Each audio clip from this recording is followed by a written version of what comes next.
میکروفون اوکی؟ آره همین چی. بریم. سینا احمدی نژاد. ولی چرا آدم احمدی نژاد به تو میگه؟ احمدی نژاد. نشاط. لطفاً بگو سینا نشاط، ما داستان داریم. جناب آقای نژاد. حالا چطوره؟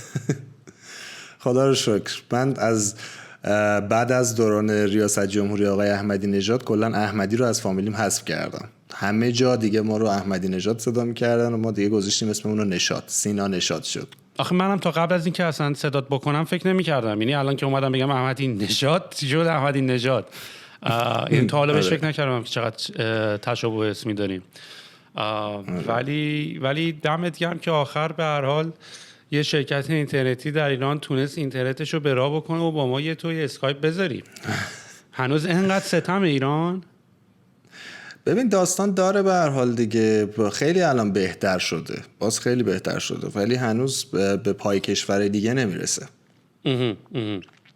ولی اینی که نشه یه کال ساده گذاشت ویدیویی، من با مادرم این مشکل رو دارم. یعنی هر موقع میخوام بهش زنگ بزنم هنوز نشده با یه کیفیت مشتی من بتونم نگاه کنم. ولی خیلی خوش آمدین.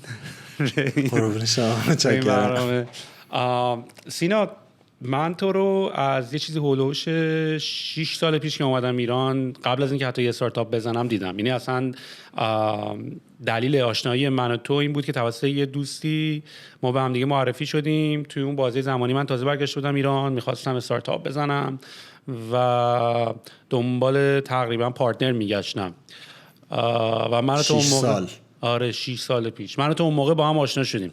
نمیدونم خوشحالی یا نه که پارتنر ریحو شدی یا نه.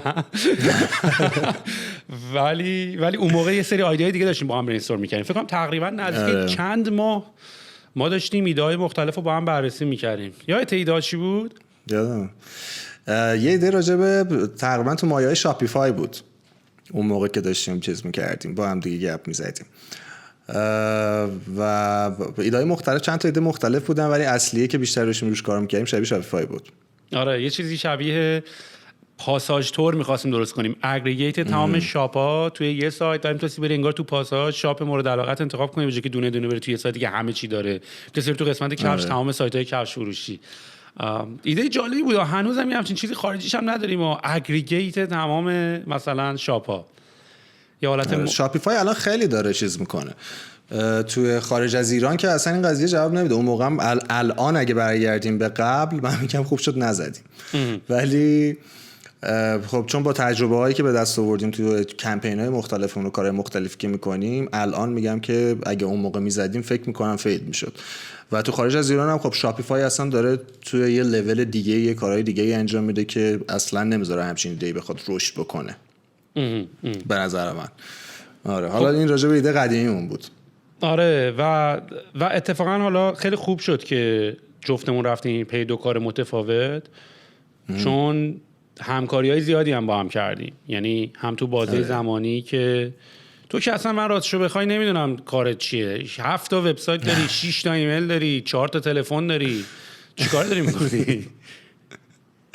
ببین من داستانمو بخوام برات بگم، ما سال قبلا که پیمانکار نرم افزار و وبسایت و اینجور چیزا بودیم، سال فکر میکنم 92 93 بود، چون من یه مهاجرت نصف نیمه داشتم و بعد برگشتم ایران. دوباره برگشتم ایران سال 92 93 کار طراحی وبسایت و پیمانکاری و نرم افزار رو انجام میدادم تا سال 95 که دیگه مارکت اکوسیستمی داشت تشکیل میشد و دیگه بازار استارتاپ خلاص داغ بود. تصمیم گرفتم که ما هم یه استارتاپی بزنیم که با هم دیگه حالا یه گپایی هم داشتیم توی همون تایما و ما اومدیم تبلیغگرامو زدیم اگه یادت باشه که تبلیغگرامو زدیم. تبلیغگراممون خیلی جواب داد، همه استارتاپ‌ها فاند گرفته بودن. بعد اون موقع خب ما بیس تبلیغگراممون رو تلگرام بود، یعنی تو تلگرام تبلیغ می‌کردیم، سعی کردیم خیلی هوشمندش کنیم و مثلا خوب تبلیغ کنیم، ریزالت‌های خوب بگیریم، دیتا جمع کنیم، اینجور کارا داشتیم سعی می‌کردیم انجام بدیم.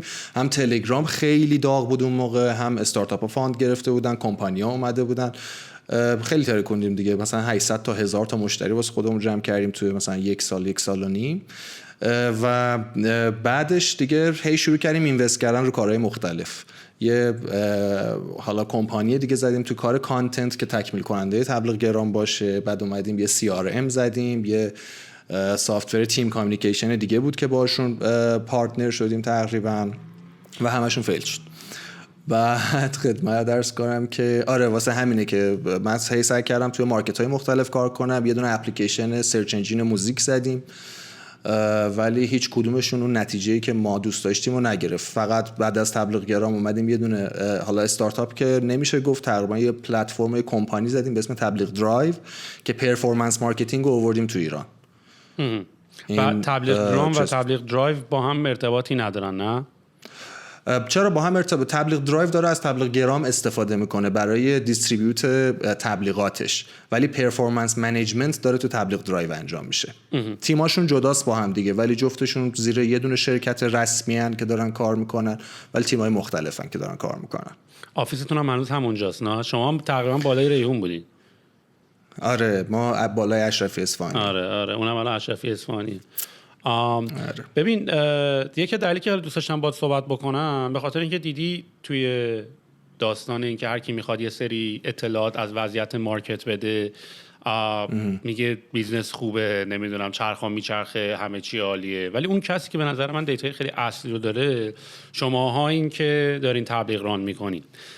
یعنی من به نظرم مثلا اینی که یه سری ها میان میگن آقا 30 میلیون نفر آنلاینن، نمیدونم انقدر درصد مارکت ایران آنلاین شده، انقدر دارن خرید آنلاین میکنن، من فکر میکنم شما به واسطه اینکه یکی از چنلایی بودین که تقریبا فکر میکنم با همه بیزنس ها کار کردین. یعنی به خاطر اینکه تلگرام توی بازه زمانی توی ایران خیلی طرفدار پیدا کرده بود و واقعا هم طول خوبیه. یعنی ما که اینجا از واتساپ استفاده میکنیم داریم دیوانه میشیم و تلگرام واقعا طول عالیه و این طوری که اینا کیپ اپ کردن و خیلی سریع دارن تون فیچر دارن معرفی میکنن و کارهای عجیب غریب دارن میکنن و پلتفرم فوق العاده استیبلی دارن، واقعا جزو عجایب نرم افزاریه که توی این اسکیل دارن با این سرعت پرفورم میکنن.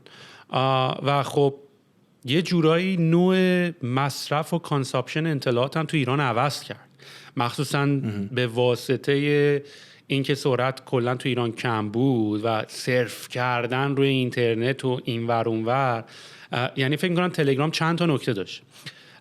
یکی این که خب خیلی سریعتر و فست‌تر بود، یعنی دیتا رو تو می‌تونستی فچ می‌کردی رو گوشیت میموند، خیلی برای خوندن سریعتر بود.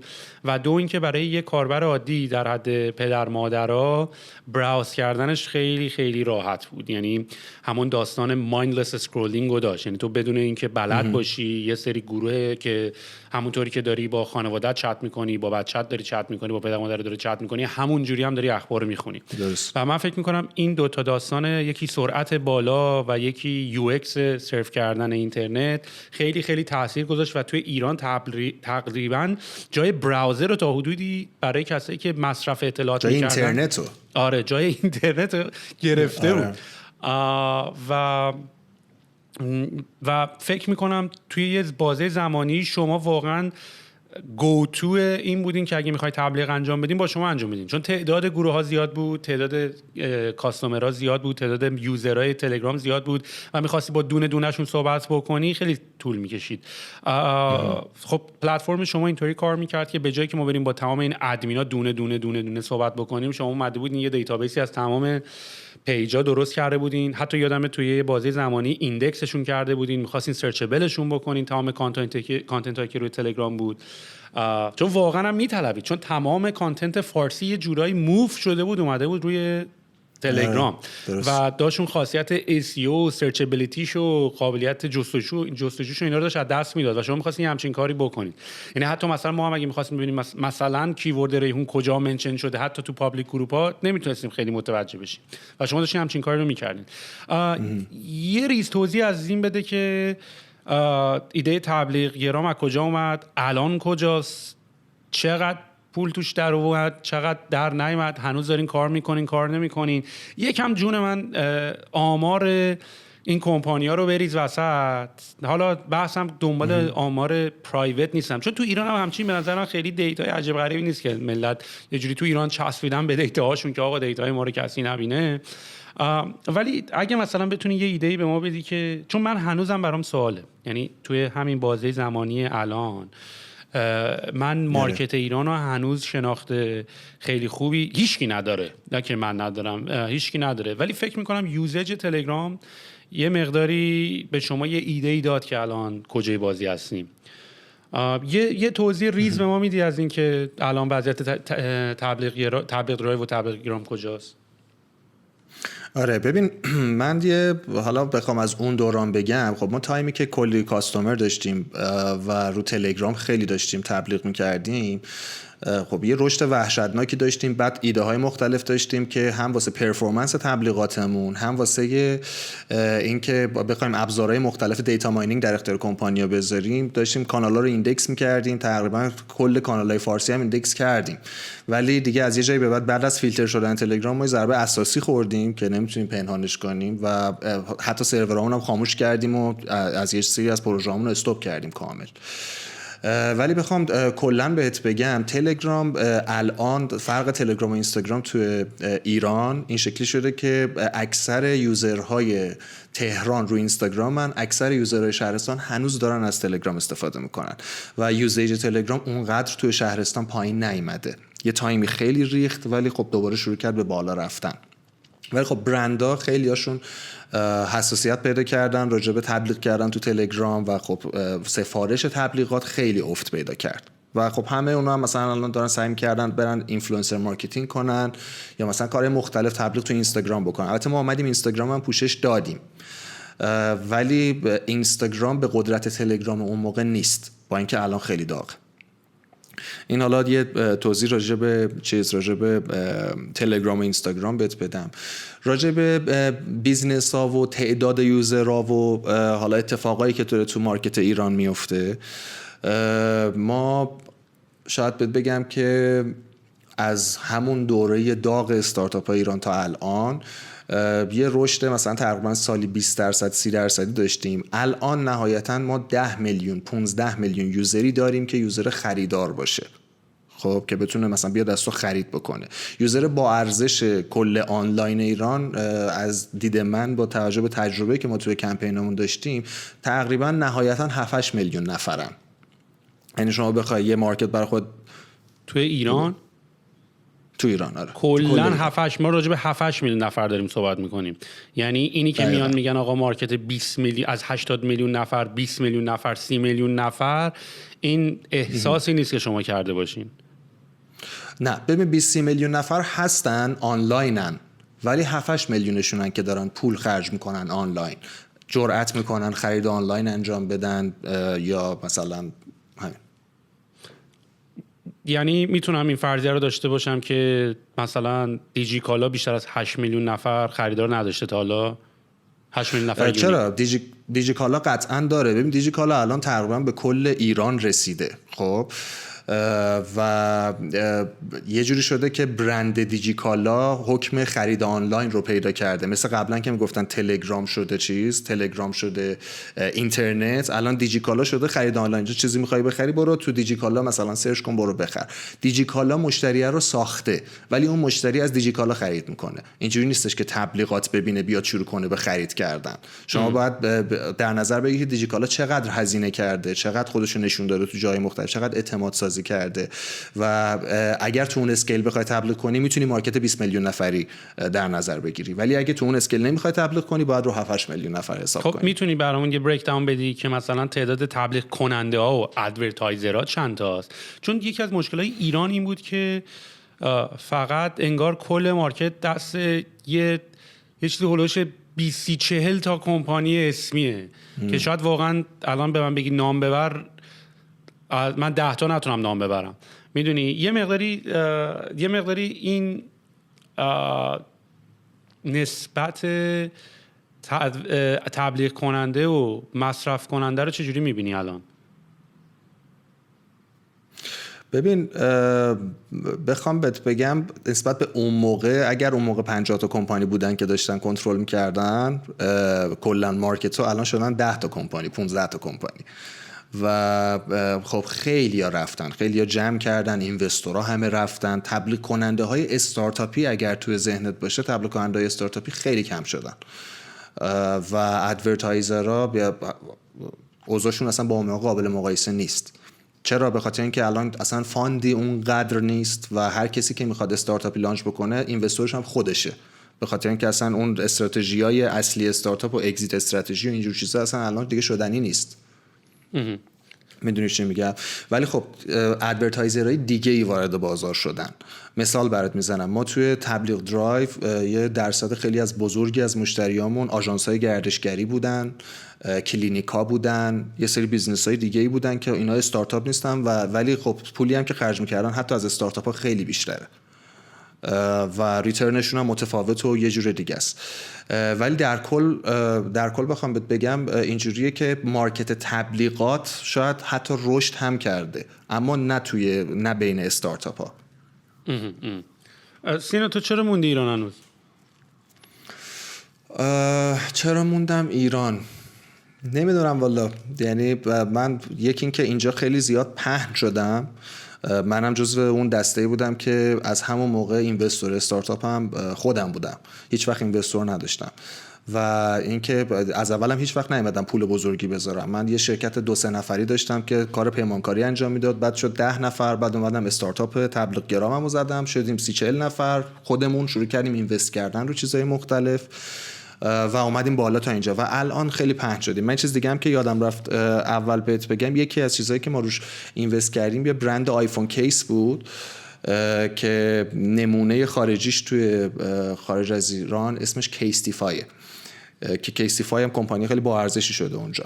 ما اینجا وینا کیسز رو راه انداختیم که وینا کیسزمون هم رشد خیلی خوبی داشت و جمع همه اینا باعث شد که اینا یه جوری پهن شه که من نتونم بیام. و یه اتفاق دیگه ای هم که وجود داره اینه که ما کمپانیامون یه چیزی بین استارتاپ و آژانس تبلیغاتیه. میدونی چی میگم؟ و اینجوری نیستش که بگیم خب فول همه چی پلتفرم بیس و خداحافظ داره همه تبلیغات ران میشه. هر روز چالش های تبلیغات هست، خودت به هر حال یا تجربهشو خیلی داری، تجربه تبلیغات رو همیشه بالا پایین داره، اتفاقای مختلف تو کمپین‌های مختلف میفته که باید بالا سرش باشی. من سعی کردم وارد مارکت خارجی بشم، سعی کردم که خب هنوزم در حال انجام، ما ورژن انگلیسی اون آیفون کیسمون رو تو کشورهای عربی رو انداختیم، 2-3 تا حالا ای کامرس های دیگه دوباره تو کشورهای خارجی، هر کدوم تارگتشون یکی تو مکزیک، یکی تو عربستان، جای مختلف داریم یه سری کارا انجام میدیم ولی هنوز به اون حدی نیستش که بگیم خب حالا الان باید بریم مثلا اونجا ببینیم. مثلا میگم بیزنس هم شاید رو هم دیگه 100-150 هزار دلار فروش داشته ولی چیز خاصی نیستن و همش هم با سرمایه خودمون داره میره جلو. با تحریم و اینا اذیتتون میکنه یا نه دیگه ربطی نداره چون تو کشورهای اذیتمون میکنه که بیچارهمون کرده تحریما. ببین من الان کوچیک ساده ترین چیزش رو بخوام بگم، ساعت کامپیوتر من تورنتوه، یعنی هر بار میخوام ساعت رو نگاه کنم بعد از چارچ بچرخم ساعت رو پیدا کنم برای اینکه مثلا سایت ها دیتکتمون نکنن ببندنمون. میدونی چی میگم؟ خیلی داستان این شکلی داریم. کمپانی ثبت کردن از اون طرف، مخصوصا سر همین قضیه کرونا باز خیلی اذیت شدیم، چون یه سری چیزایی که واسه کمپانی لازم داشتیم این بود که بریم یه جای دیگه دنبال اداره مالیات و از اینجور چیزا که خب اذیت شدیم. ولی الان مثلا میگم من تو گرجستان شرکت ثبت کردم، تو ترکیه ثبت کردم، تو امارات ثبت کردم، تو کانادا ثبت کردم و مشکلای گلوبال کار کردنم که میدونی دیگه چی به چیه. فکر تو چند روز دیگه میشه تو رو باید آقای سینون خطاب کنی. خب آقای سینون، پس الان ولی این استیبیلیتی رو تو ایران داری؟ چون این دلیل این که سوال ازت دارم میپرسم چون تو کسی هستی که کیپبیلیتی شو داشتی که هم این ور بیزنس داشته باشی همون ور. البته ایران خیلی موندنش دوست داشتنیه، میدونی؟ یعنی من واقعا فکر کنم با کسایی که همیشه آرگومنت این ور اون ور رو دارم، فکر نکنم اصلا بحث این باشه که این ور بهتره یا اون ور راحت تره، این ور سخت تره یا اون ور آسون تره، این ور پولش بیشتره یا اون ور کم تره. به هر حال ایران مملکت با دیفالت 30 سال از زندگی تو حداقل مینیمم توش بودی، کشور رو میشناسی، کوچه ها رو میشناسی، علی آقا رو میشناسی، همه رو میشناسی، میدونی. و واسه همین خب مسلما یه پاشی به لخت بری یه جا، مثلا بری نروژ الان، از فردا که نمیتونی باشی بری سر کار، میدونی. واسه هم این آرگومنت یه مقداری آرگومنت پیچیده‌ای هست خودش. ولی خب ایران هم یه مقداری من احساس میکنم که ببین مثلا همین الان بحث مارکتینگش، خب کلن چیزی به اسم مارکتینگی که من اینجا دیدم با کاری که ما تو ایران داشتیم میکردیم اصلا یکی نیست، میدونی. یعنی این هم من میبینم که مثلا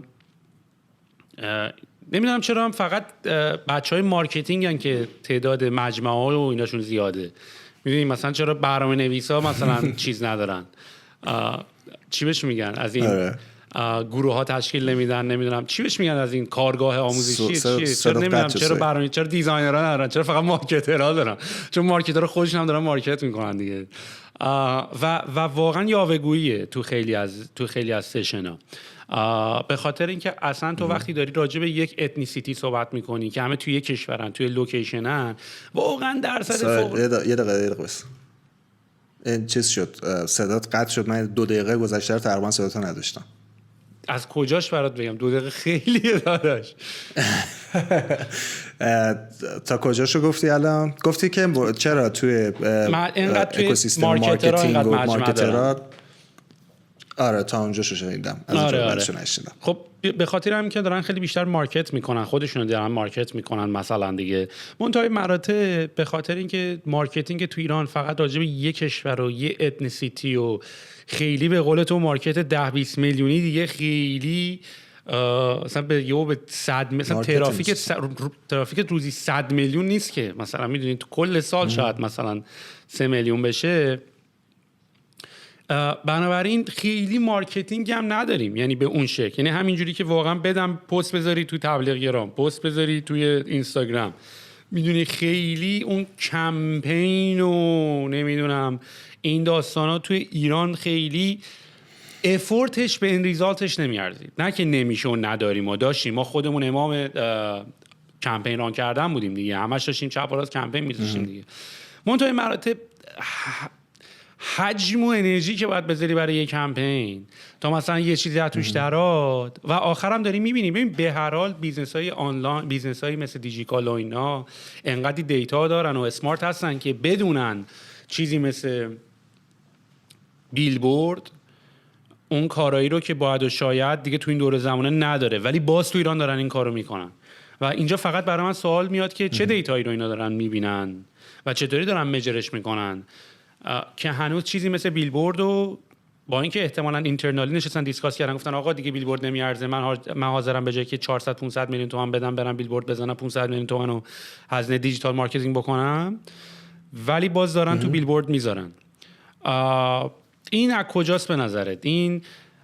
اینه که هم پول دیجیتال مارکتینگ رو دارن هم پول بیلبورد رو دارن، یا نه اینکه بیلبورد واقعا همچنان برای یه کشوری مثل ایران اون برند اورنسی که درست میکنه هنوز خیلی مهمه، یا همون داستان کالچریه، چشم هم چشمیه، آقا من به هر حال بیلبوردم بالاست. کدومشو میبینی؟ ببین تو کیس دیجیکالا بخوام برات بگم، چون تو بیلبورد تو شرکت‌های سنتی ما داستان چشم هم چشمی رو داریم، من اینو به چشم دیدم چند بار، خب که یکی دم خونه با جناقش مثلا بیلبورد میگیره میزنه، این داستانا هست. ولی تو کیس دیجیکالا بخوایم یه ذره تکنیکال نگاه کنیم قضیه رو، اورنسی که هنوز بیلبورد تو ایران ایجاد میکنه نسبت به همه کشور بالاتره. یعنی سرانه دیدن بیلبورد تو ایران الان مثلا 12 تا 15 ثانیه است هنوز تو تهران، خب و این تو کشورهای دیگه خیلی کمتره. این یه قضیه است. دوم راجب چون 3 تا قضیه رو مطرح کردی، یکی راجب بیلبورد، یکی راجب کامیتی مارکتراست که چرا این شکلی رشد میکنه، و یه موضوع دیگه هم بود. چی بود؟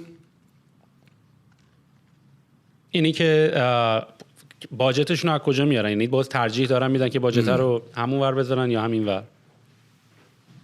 آره ببین خب تو ایران با خارج از ایران اورنس ایجاد کردن و بعد پرفورمنس مارکتینگ کردن متفاوت خیلی و ابزارهای لازم تو ایران نیست برای اینکه تو اورنس رو واسه تعداد آدم محدودی که تارگتتن بیای چیز کنی ایجاد بکنی و همونا رو بعد بیای پرفورمنس کنی. خب تو خارج میگی من تو این کشور n میلیون نفر رو لازم دارم، اول اورنساتو براشون ران میکنی، بعد پرفورمنساتو براشون ران میکنی و بعد هی رو ریترنشون کار میکنی. ولی تو ایران مجبوری بگی که خب من حدس میزنم تو این 5 میلیون نفر مثلا این 2 میلیون تبلیغ منو ببینن که 20,000 تا از توشون مشتری در بیاد.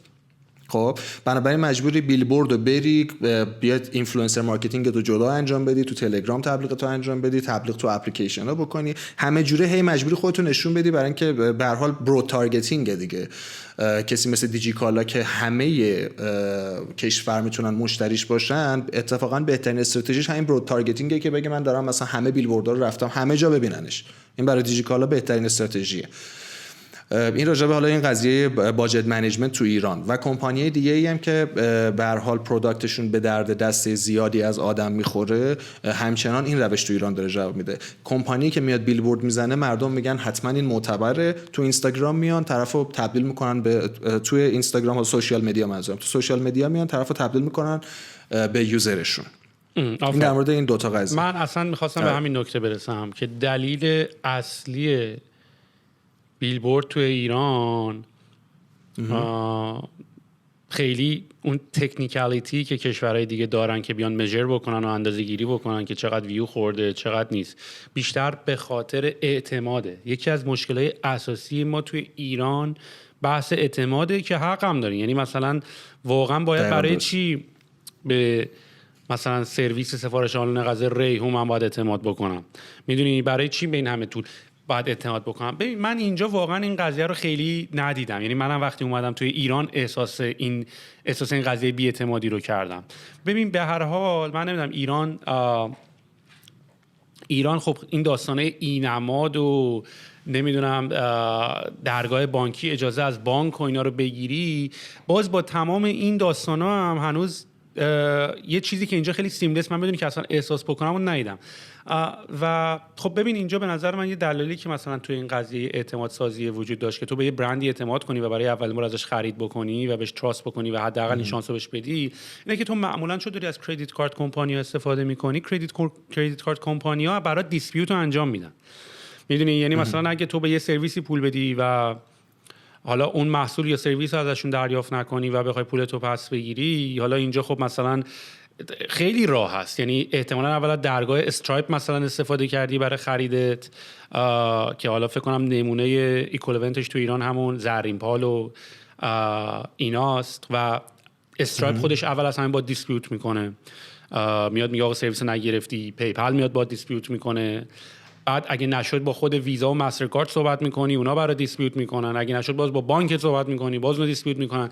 یعنی این بحث اعتمادی یعنی برای من خیلی برام جالب بود. یعنی من برای اولین بار یه همچین کانسرن و یه همچین نگرانی رو تو ایران حس کردم که آقا یه برند برای اولین بار اون اعتمادو نداره، در صورتی که من اینجا خیلی راحت تو سرویس‌های مختلف کردیت کارتمو میدم، ازشون خرید میکنم، یه ماه ترایشون میکنم، یه ماه سابسکریپشن میگیرم، حال نکردم کنسل میکنم، حال نکردم پولمو پس میگیرم. اینجا از آمازون من خرید میکنم، پولمو پس میگیرم. همین الان جلو من کلی جنس از آمازون خریدم، دارم دوباره پس میفرستم. من این احساس اعتماد برند رو تو ایران نکردم، ولی به این نتیجه رسیدم که واقعا سخت بود. یعنی تو اگه می اومدی به ریحون هم اگه مثلا می اومدی پول میدادی، ببین خب مثلا من یادمه که ما یه قسمتی داشتیم تو سفارش آنلاین غذا، خب وقتی تو ما باید پولو برات یه کم این داستانا رو داشتیم دیگه. یعنی تو وقتی پول از درگاه بانکی میگرفتی و توسط سیستم پروسس میشد، حالا اگه غذا یارو کنسل بشه ما مجبور بودیم پولو برمیگردونیم به حساب ریحونش، به خاطر اینکه خیلی دردسر داشت اون اوایل. بعدش گذاشتن مکانیزم این که بتونی پولو دوباره آزاد کنی برگردونی تو حساب بانکی. و راست میگه همه اون موقع به ما میگفتن آقا شما دزدین، میدونی شما میخواین آقا پول منو پس بده، من غذا خریدم، حقم داشته، پول منو پس بده، من غذا خریدم، الان که غذای من نیاد پول منو پس بده، چرا میکنید تو حساب ریحونم؟ آقا من اصلا به خاطر این تجربه‌ام نمیخوام دیگه از ریحون خرید بکنم من باب مثال. ولی واقعا و این بی‌اعتمادی رو، حالا بحث کامیونیکیشن هم هست دیگه، ولی این بی‌اعتمادی رو ما داشتیم ایجاد می‌کردیم که آقا تو اگه پول به ما بدی ما پولتو خوردیم بهت دیگه نمیدیم، میریزم تو حسابت. ولی تکنیکالیتی، مشکل تکنیکالی که بانک داشت شما نمیتونستیم تو اون بازه زمانی حل بکنیم که بتونیم پولو برگردونیم، ضررش به ما بود، اعتبار ما داشت خدشه دار میشد.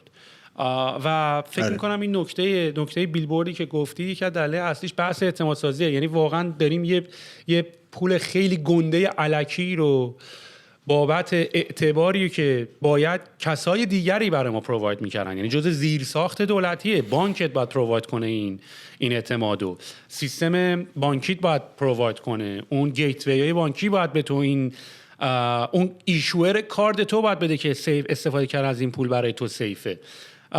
و اونا باعث شدن که هزینه درست کردن این حس اعتماد رو دوش ماها بندازن. یعنی هزینه‌ای که ما می‌خواستیم خیلی کمتر انجام بدیم و بتونیم استارتاپمون رو تست بکنیم، رفت پای همین بیلبورد دیگه. ببین سوال، یه چیز جالب بهت بگم راجع به این قضیه. من یه مقایسه بخوام برات بکنم، ما بیزینسامون تو ایران برامون خیلی گرونتر از خارج از ایران در میاد، دقیقاً به خاطر همین چیزا. یعنی اونجا شما مثلا میخوای استارتاپ تو تست کنی، میای دقیقاً اون آدمایی که میتونن تارگتت باشن رو تارگت میکنی، تبلیغتو میکنی، میبینی جواب میده یا نمیده، تمام جمع میکنی میره. ایران باید خیلی بیشتر از این حرفا خرج کنی تا بفهمی. اونجا تو 3 ماه 4 ماه 5 ماه نهایتاً میفهمی که بیزینس جواب میده یا جواب نمیده. تو ایران باید حداقل 2 سال کار کنی. آفرین. و پس بحث فاندینگ، آفرین، خیلی باهات حرفت موافقم که بحث فاندینگ بیشتر اصلا راجع به اینه که بری، چون هیچ دیتایی هم تو ایران نیست. یعنی واقعا یکم پول بپاشی ببینی واقعا ریسپاند مارکت چیه، بفهمی کدوم چنل‌ها جواب میده، کدوم چنل‌ها جواب نمیده. بعد یه زمانی طول بکشه تا کوهورت انالیسیسش رو بتونی انجام بدی، بگی آقا تو بازه زمانی فروردین اینجوری بود، تو بازه زمانی اردیبهشت اینطوری بود. و این کارو ما نکرده بودیم و به خاطر این تلاطمی هم که ایران داره، تمام دیتایی که حالا 2-3 سال پیش هم در اومده با دیتای الان، یعنی تو هر سری باید با شرایط جدید اقتصادی سیاسی دوباره یه کوهورت انالیسیس بگیری، ببینی وضعیت خرج کردن مردم چجوریه، وضعیت اینکام مردم چجوریه. و کاملا باهات موافقم. یعنی پول ماها رفت به ریسرچ. دقیقاً درسته. این مشکل خیلی اساسیه تو ایران و دلایل خیلی مختلفی هم داره. ببین توی خارج از ایران یه سری از کمپانی‌ها هستن که دارن نقشه خیلی اساسی بازی میکنن. یکیش مثل خود استرایپ و پیپل و دیگه برات بگم که خود فیسبوک ادز و گوگل ادز دارن نقشه واقعا اساسی بازی میکنن. خود مثلا پلتفرم مثل فیسبوک بیزنس که به تو اجازه میده قشنگ تارگت کنی، تبلیغاتو انجام بدی، خیلی دیتایی که تو واسه بیزنست نیاز داری رو بهت میده. خب بعد از اینکه شما چقدر خرج میکنی، مثلا میای $5,000 خرج میکنی، نهایتا $10,000 خرج میکنی که یه چیزی یه دیتای دستت میاد. ولی تو ایران تو هم $5,000 $10,000 هم خرج بکنی، اون دیتای دستت نمیاد. یه آماری هست میگن، غیر از اینکه حالا یه آماری هست میگن 20% تمام فاندینگ هایی که وی سی ها روی استارتاپ انجام میدن 20%ش مستقیم میره تو فیسبوک هست. آمارش درسته، شاید حتی بیشتر از 20%ش باشه. خب و به خاطر اینکه لازمه.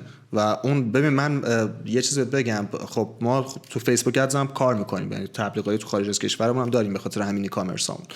و من تا حالا شاید بهت بگم که تو بدترین تبلیغاتمون رواس کمتر از 0.4% 0.3% دیگه نهایتا ندیدم. خب یعنی من بدترین تبلیغاتی که تا الان ران کردم تقریبا نصف پول تبلیغشو در آوردم تو سیلز، پروفیت نه. خب تو سیلز نصف پول تبلیغو در آوردم. و خب حق دارم وقتی که تو میای کمپین تو اینجوری ران میکنی. ببین شما مثلا تو فیسبوک ادز میتونی چیکار کنی، میای تبلیغاتو ران میکنی، یه سری کاستمر میگیری، میگی من مثلا الان فوکس کردم روی کشور مثلا امارات، خب 100 تا 200 تا سیلز جنریت میکنی و این 200 تا سیلزی که جنریت کردی 200 فروش اتفاق میفته. میای به خود فیسبوک میگی این 200 تا مشتری منن، ولیوهاشون هم میدی که چقدر ازت خرید کردن. خود فیسبوک لوک لایک میسازه، میگه آقا مثلا من 100,000 نفر دیگه رو میشناسم که شبیه این 200 نفر خصوصیاتشون. خب و تبلیغ تو رو به اونا نشون میده و این خب خودش هی باعث میشه که تو تبلیغ تارگتت داره میره اصلا دیگه، بعدش هی رواست میره تو کمپین بالاتر، ریترن روی فروشت رو کمپین هی میره بالاتر. و خب وقتی همچین ابزاری به این قدرت با این دیتا وجود داشته باشه یه جا، بیزینس ها خیلی سریعتر و راحت‌تر میتونن رشد بکنن. ولی تو ایران این هیچ وقت اینجوری دیده نمیشه. یعنی متاسفانه هنوز که هنوزه آژانس ها، پلتفرم ها، هر کسی که داره کار میکنه بیشتر به فکر اینن که این باجت رو برن کنن تموم شه بره و این واقعا اشتباهه. ما همیشه از همون اول سعی کردیم مخالف این قضیه پارو بزنیم بریم جلو ولی خب هنوز داره این اتفاق میفته دیگه و اعتماد کمپانیای بزرگ در حال حاضر هنوز به اون کمپانی آژانس تبلیغاتی بیلبوردی است. میدونی چی میگم؟ میگن طرف اگر مثلا الان 200 تا بیلبورد داره، 100 تا بیلبورد داره، پس این خیلی معتبرتر از اون یکی مثلا دیجیتال ایجنسی است. آره بحث بیلبورد کاملا یک کاستیه برای زیرساختی که باید از طرف یه جای دیگه پروواید میشد ولی کمپانی مجبور بده از این نشد. آره یه موضوع دیگه هم که راجبش صحبت کردی، راجب این که چرا کامیونیتی مارکترها هی داره تو ایران رشد میکنه با اینکه مثلا خبر خاصی هم نیست. راجب اینم بخوام بگم اینه که مارکترها تو ایران، حالا شاید کسایی که ویدیو رو میبینن ناراحت بشن ولی در کل بهت بگم که معمولا مارکترها تو ایران بیشتر پرسونال برندینگشون رو میبینن تا اصلا اینکه مارکتینگ چیه. من اصلا مارکتینگ ندیدم تا حالا تو ایران به اون شکل. میدونی بیشتر میدونی مارکتینگ الان شبیه چیه؟ شبیه اوناست که مثلا یارو میخواسته بره تو استارتاپ ولی برنامه‌نویسی نبوده، دیزاین بلد نبوده، کار دیگه هم بلد نبوده، گفته بریم مارکتینگش جالبه، حداقل یه تولید محتوایی. یارو انشا تو دانشگاه مینوشته، تو مدرسه انشا مینوشته، تولید محتوا. میدونی عکس تو اینستاگرامش میذاشته شده سوشال منیجر. بیشتر جنبه اینطوری داره مارکترها. دقیقاً همین شکلیه. آره البته هستن یعنی مثلا ما مثلا تو تیم ریحونمون بچهای خیلی قوی داشتیم، میدونی، یعنی واقعا مثلا SEO شاخ داشتیم، نمیدونم کانتنت رایترهای خیلی جالبی داشتیم که الان خیلیشون توی دیجیکالا اکتیون و دارن واقعا کارهای خیلی قشنگی دارن درست میکنن. واقعا اگه خیلی هاشون بستر داشته باشن و زمان داشته باشن و اجازه کریتیو بودن داشته باشن، خیلی بچه کریتیون، ولی درصد فوق العاده بالاییشون اون سیاه‌لشکرن که دنبال راحت ترین تایتل توی یه شرکت بودن، میدونی. اون بیشترشون اونان و خب با حال دیگه چیکار کنی دیگه، کافی چی و نمیدونم رستوران برو بازی و از این داستانا با مارکت هست. ببین سوال یه چیزی هم بهت بگم، تقصیر خودشون هم نیست، تقصیر خیلی از فاندرها و مدیرعاملای استارتاپ هاست، به خاطر اینکه این بچه‌ها رو استخدام میکنن و بدون اینکه کوالیفای باشن. خب استخدام میکنن، بعد میان حقوقای بالایی هم بهشون میدن و اینا رو عادت میدن که ببین تو حقوقت اینقدره و اون آدم زندگیش با اون عادت شکل میگیره. خب این اتفاق برای برنامه‌نویسا هم افتاده و هرچی میره جلوتر باز آدم‌هایی پیدا میشن که اون استخدام رو انجام بدن، اون حقوق رو پرداخت کنن و این از بی‌اطلاعی مدیرانه به نظر من بیشتر تا از اینکه تقصیر خود اون نفر باشه. اون نفرم به هر حال هر کسی تو زندگیش میره جلو از تجربه هاشه که هی واسه خودش تشخیص میده، میگه که من مثلا این کارو کنم این بهتره یا اصلا من اینم.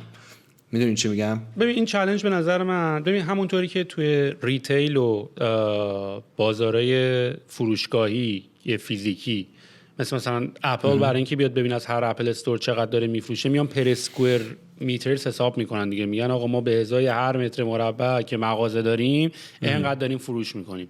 و من یه همچین دیدم. من خودم زمانی که ایمپلویی شرکت هایی بودم همیشه از خودم آخر ما میپرسیدم که آقا اگه من حقوقم اینقدره، من چقدر به اینکام این شرکت واقعا فکر میکنم اضافه کردم، میدونی. یعنی مثلا من اگه حقوقم مثلا بیام توی ایران بگم آقا 80 میلیون 100 میلیون تومان ماهی سالیه، واقعا آیا من برای این شرکت 100 میلیون تونستم درآمدزایی بکنم؟ میدونی در حقیقت من باید بتونم برای شرکت 700 میلیون تومان درآمدزایی کنم که 100 میلیون تومان دیزرو بکنم. و واقعا اگه بخوای برای خیلی از آدما نگاه کنی اینجوری نیست. یعنی تو واقعا نصف آدما تو میتونی از شرکت بری بیرون و هیچ تغییری در روند فروش انجام نشه. و به نظر من اون اشخاصی که دارن این ادعا رو دارن میکنن که من حقوقم انقدر باید بپرسن از خودشون این سوالو. میدونی باید از خودشون این سوال بپرسن که آیا حالا میتونی بعداً بحث بکنی که این بحث رو دراز مدت یا کوتاه مدته، ولی خب دیگه میدونی منظورم چیه. منظورم اینه که آقا باید واقعا بری نگاه کنی ببینی ولیو داری به اضافه میکنی اضافه نمیکنی، چون حقوق من انقدر یا چون باید شرکت بلاگ خب بلاگ ننویس، تو بلاگتو قطع کن ببین اتفاقی میفته یا نمیفته. میدونی تو پست نکن تو سوشال میدیات ببینم اتفاقی میفته یا نمیفته، ببینم رو فروش تو تاثیر میذاره یا نمیذاره. و بعد به نظر من کلکولیت بکنن که به ازای هر ایمپلوی، اصلا واقعا هم که شرکت‌های بزرگ میخوان ایمپلوی اضافه کنن، اینجوری که به اضافه هر ایمپلوی چقدر باید فروششون بیشتر بشه که بتونن به ازای اون آدم اضافه بکنن. ولی خب متاسفانه توی ایران این اینسایتش هنوز وجود نداره دیگه. اصلا براشون هم اهمیت نداره.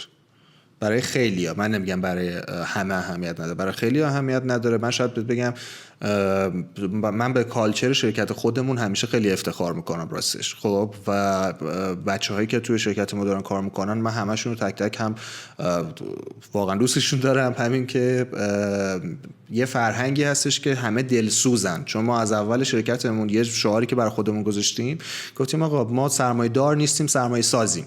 خب این شعار رو گذاشتیم رو شرکتمون و این دیگه شد فرهنگ شرکت ما. و همیشه خود بچه‌ها براشون مهم هست که چقدر ریترن دارن، ولی یه جایی ما اومدیم شرکت رو اسکیل کردیم و خب از کمپانی‌های مختلف به هر حال کالچرت به هم میریزه. وقتی که تو اگه مثلا 50 نفر نیرو داری 50 نفر دیگه هم میان، یهو کالچرت به هم میریزه. و اینجا شرکت رو اومدیم اسکیل کردیم و این کالچر به هم ریخت و من دیدم که اصلا چه افتضاحیه تو مارکت با نیروی جدیدی که اومدن تو شرکت. علاوه بر این که یه تعدادی براشون اصلا اهمیت نداشت که آیا ریترنی دارن یا ریترنی ندارن، هزار تا حالا باعث اتفاقای بدی هم داشتن میشدن که خدا شکر اون اتفاقات گذشت. ولی در نهایت اینکه یه نفر چقدر برای شرکتش ریترن داره، اگر واقعا جا بیفته توی شرکت‌های ایرانی، میتونه زمین تا آسمون تفاوت ایجاد کنه و وضعیت شرکت‌ها رو بهتر بکنه. امیدوارم که یه همچین اتفاق بیفته. الان وضعیت تبلیغات تو ایران چجوریه؟ حداقل تو بازه زمانی خودتون. بیشتر از این جهت میپرسم که هلت مارکت رو میخوام ببینم چقدره، میخوام ببینم سلامت مارکت تو چه وضعیتیه. دکتر سلامت مارکت که افتضاحه.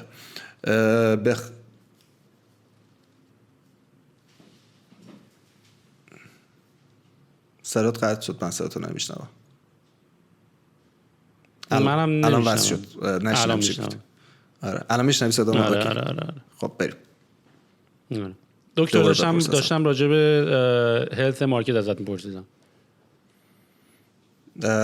آره هلت مارکت که افتضاحه در حال حاضر. ببین ما یه اتفاق جالبی که هست اینه که خب همیشه همه جا هستیم، یعنی به غیر از ایونت های فیزیکی توی جاهای آنلاین هستیم، تو اینستاگرام هستیم، تلگرام هستیم، گوگل هستیم، هم تو SEOمون هم ادورسمون، همه چیزمون بالاست. بعد زنگ خور تلفنمون و رجیسترایی که روی پلتفرممون اتفاق میفته و کمپینایی که کرییت میشه با اتفاقات سیاسی رابطه کاملا مستقیم داره. یعنی دلار 400 تومان میره بالا، ما زنگ خورامون قطع میشه. 400 تومان میاد پایین، زنگ خورامون زیاد میشه. خب رجیسترام و کلا فعالیت شرکتمون زیاد میشه. کرونا که خودش یه آسیب خیلی وحشتناکی زد به ما. شاید بگم کرونا باعث شد که 50-60% درآمد شرکت ما کاهش پیدا بکنه و حالا بعدش یه ذره استیبل شد، دوباره برگشت بالا. ولی هنوز مثلا نسبت به پارسال بخوای حساب کنی هنوز پایین‌تریم و این وضعیت دلار و بایدن و ترامپ و همه این اتفاقایی که افتاده باعث شده که مارکت هی داره بالا پایین میشه، چه تو استارتاپ‌ها چه کمپانی‌های دیگه. خب ببینم مثلا من الان بخوام پادکستمو جای تبلیغ بکنم چه آپشنایی دارم تو ایران؟ یعنی مثلا من الان تو ایران بخوام یه محصولی داشته باشم که تو ایران جای ارائه داشته باشه، چیکار باید بکنم؟ چنلای ما چون تو ایران تقریبا تو دیگه فیسبوک ادز و گوگل ادز و تو یوزوال ساسپکتس رو نداری تو ایران، میدونی، و واقعا باید از چنلای کاملا لوکال استفاده بکنی که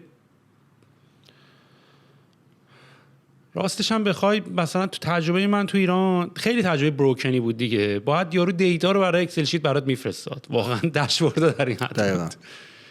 الان چه جوریه؟ الان مثلا یه شرکتی، یه استارتاپی بخواد مثلا تو ایران حداقل تبلیغ بکنه، یعنی خیلی نوپاست و فقط میخواد مارکت رو تست بکنه، میدونی؟ یعنی مثلا بذار مثلا پادکست خودم مثال بزنم. من میخوام مارکت شنوندگان پادکست و درایو کردن اونا رو روی یوتیوب رو میخوام انجام بدم. چیکار باز کرد؟ ببین فقط به نظر من آپشن سوشال مدیا است تو این کیس.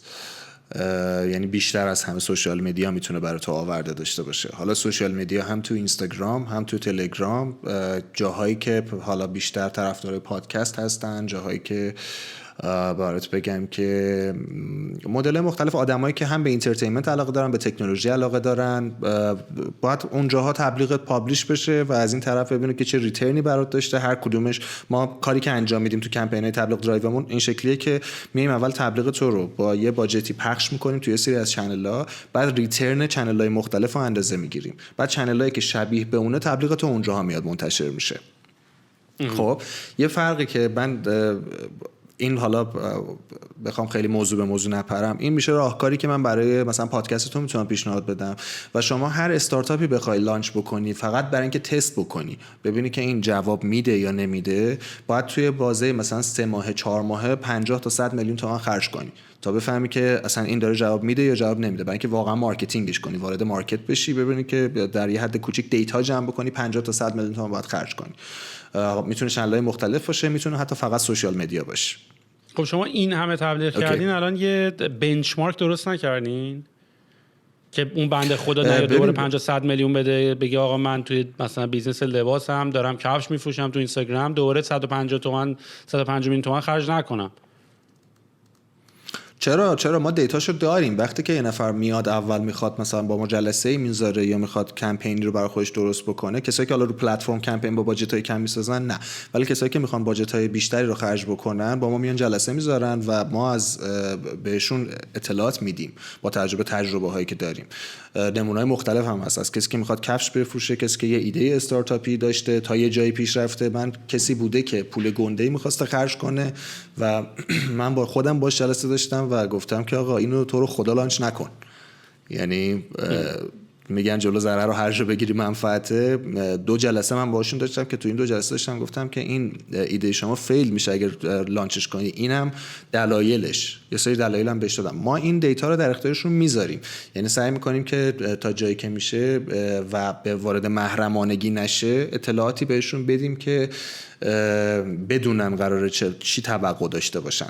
کمپینایی که اکسپریانسش باشه، آره حالا بنچمارکی هست، نه به صورت بنچمارک تدوین شده، ولی همون موقع از دیتا همون میتونیم چک کنیم ببینیم که چه خبره.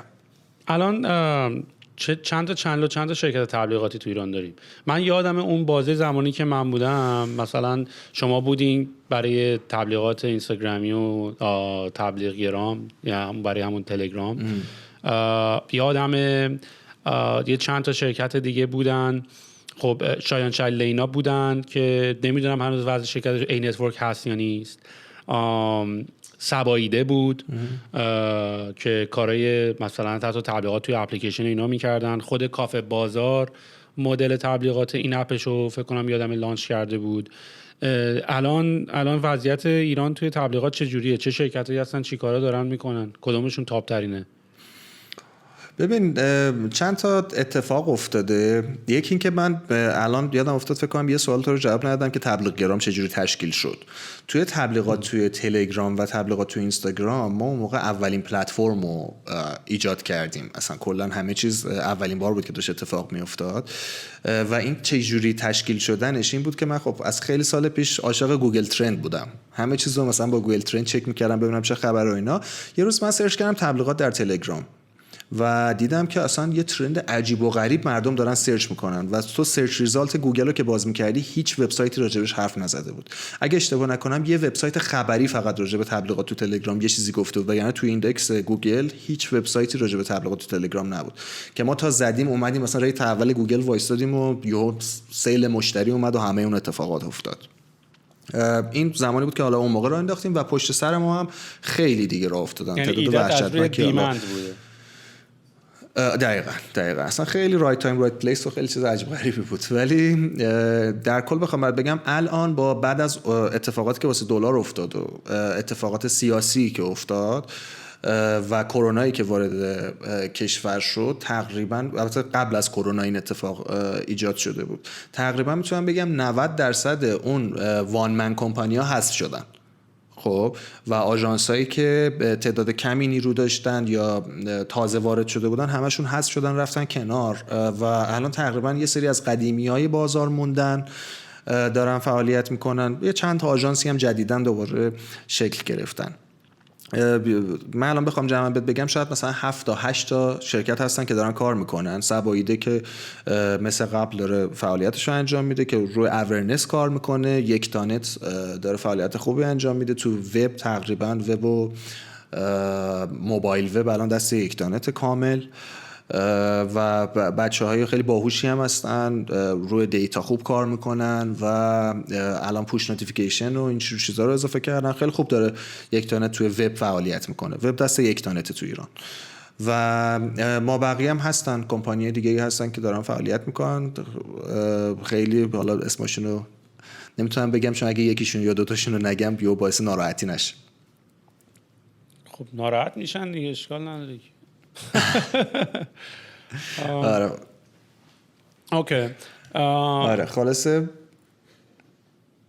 پس اگه تو بخوای مثلا الان چنل ها رو تو ایران ببین، من فقط دارم اصلا جنبه اینترویویی ازت نمیپرسم، دارم برای خودم میپرسم که آقا الان یه کسی که تو ایران میخواد استارتاپ بزنه و میخواد مارکتش رو تست بکنه و حالا یا میخواد یه سری تبلیغات بکنه، اصلا پادکست خود من دارم فکر میکنم آقا من پادکستم به شکل یه استارتاپ، الان میخوام براش یکم دیتا بگیرم، براش آدما میخوام ببینم آیا مثلا پادکست منو با یک تانت کار کردن کار درستیه، آیا چنلش اصلا اونجا هست یا نیست. و چون من یادمه مثلا یه اتفاقی که مثلا با شایان شلیله اینا سر ای نتورک افتاد، خب اونا هم میخواستن، یعنی کلا اکوسیستمی که سروا دوست داشت روش سرمایه گذاری کنه این بود که میخواست مثلا اون میخواست پول توی خود اکوسیستم بچرخه، یعنی سرمایه گذاری کرده بود روی این نتورک، بعد مثلا رو سرمایه گذاری رو ریحون که پولی که میده به ریحون رو بعد بدیم بره دوباره توی جیب این نتورک، بعد دوباره یعنی این پول بچرخه و ولیو اضافه شه، این پول از سیستم بیرون نره، تو با چرخش پول ولیو ایجاد بشه. که این برنامه بود، یعنی تمام این سرمایه گذاری‌های مختلف، یعنی اگه برنامه سروار رو مثلا تو میدیدی مثلا اینجوری بود که برنامه اینوست داشتن رو سیستم کلاود، روی مارکتینگ، روی اینفراستراکچر، روی تاپ فانل، یعنی می‌خواستن واقعا هم قشنگ بود. آره می‌خواستن یه سایکل خیلی کامل و پول توش بچرخونن و هی ولیو توش اضافه بشه. و حالا متاسفانه به خاطر داینامیک مارکت این کار خیلی سخت‌تر شد. ولی منتهای مراتب من مثلا یادمه که مثلا ما با این نتورک یکی از مشکلاتی که داشتیم این بود که پول خوره داشت، میدونی، یعنی پول تموم میشد ولیوی نمیگرفتی. یه سری ترافیکی که یادمه توی بازه زمانی آرگومنت این بود که آقا اینا واقعی یا باتن، میدونی، یا مثلا خب تو میتونستی متوجه شی که مثلا ترافیکی که وارد سایت شده از تایم آن سایت که اون یوزر گذرونده، از تعداد پیجایی که نویگیت کرده، اگه یکی اومده سری باونس کرده رفته، باونس ریت 100% که خب مثلا معنی نمیده. اینا بود. و نمیدونم چیزی داری، آماری داری رو کنی، اینسایت اینفورمیشنی داری بگی که آقا اینا نه واقعا اینجوری بودن نه اونا اینجوری نبودن، ما ولی اونجوری نیستیم، یکم از اینا برامون بگو. ببین میخوام رو کنی هر چی داری تو چنده. ببین راستش من نمیتونم رو کنم الان مثلا مدارک جنجالی بگم که همچین اتفاقی افتاده، ولی میتونم اینو بگم که این نتورک کار ماها رو خیلی سخت کرد. و اتفاقی که افتاد این بودش که این نتورک با تعداد خیلی زیادی کمپانی کار کرده بود و یه تجربه خیلی بدی برای اون کمپانی‌ها ایجاد شده بود و این کمپانی‌ها از اون به بعد وقتی با هر کی میرن کار کنن، ما الان خودمون با هر کسی جلسه میذاریم بعد مثلا نیم ساعت اول ثابت کنیم کلاهبردار نیستیم، آقا مثلا تو حواسمون هست به کمپینت. میدونی چی میگم؟ این اتفاق از اون تجربیات این نتورک بود که وارد بازار شد و حتما این قضیه سر یک تانت هم وجود داشته، یعنی برای یک تانت هم همچین مشکلی حتما وجود داشته. راجع به این نتورک، خب من خودم این نتورک رو قبلا تست کرده بودم، به سری کمپین باشون ران کرده بودم و خب واقعا یا نمیدونم شیطنتی تو سیستمشون بوده یا جلوی فراد رو از سمت پابلشر نمیتونستن بگیرن، چون اونایی که وبسایت داشتن هم مثلا خودشون میتونستن که به هر حال بچهای وبن دیگه، اون کسایی که وبسایت دارن یه جوری یا هر دو و یا جلو آره یا هر دوش میتونه باشه. ولی سر یک تانت، حالا ما یک تانت هم اولش ریزالت های اصلا خوبی نمیگرفت، ولی هرچی که گذشت دیدیم که ریزالت ها بهتر و بهتر داره میشه و الان به یه حد استیبلی رسیده. یعنی مثلا یک تانت امروز که وب دستشه نسبت به این نتورک دیروز اصلا قابل مقایسه نیستن و ما بقیه کسایی که داشتن کار میکردن مثل فست کلیک و کلیکیاب و اینا هم که همشون تقریبا خیلی خیلی زیاد کم رنگ شدن. قبلا فضای وب این شکلی بودش که بعد یک تانت هم اومد دامپ کرد این رو تقریبا. حالا بخوام چیزی بگم، اتفاقی که افتاد این بودش که خب فست کلیک کسی بودش که از اول اومد وارد مارکت شد، وبسایت ها رو رسانه هاشون رو خرید، بعد یعنی پیش خرید کرد، بعد اومد اونا رو شروع کرد به فروختن و یک تانت اومد با قیمت بالاتری اون رسانه ها رو همه رو خرید و دوباره کلیکی در اختیار مردم گذاشت. این باعث شد که مثلا فست کلیک ضعیف بشه. این نتورک هم که به حالا دلایلش خودت میدونی و همین شایان داره نویز میندازه رو ویدیو، شایان داره پارازیت میندازه. آره این نتورک هم به دلایلی که الان راجبش صحبت کردیم فکر میکنم مشتریاشون هر روز کمتر و کمتر شد و کلیکیاب هم جمع شد. من فکر میکنم که من حالا با شناختی که از شایان دارم من فکر میکنم که افورتی که باید میذاشتن روی فراد، خب ببین کار سختی هم هست، یعنی نمیتونم بگی آقا چرا فرادتو درست نکردی.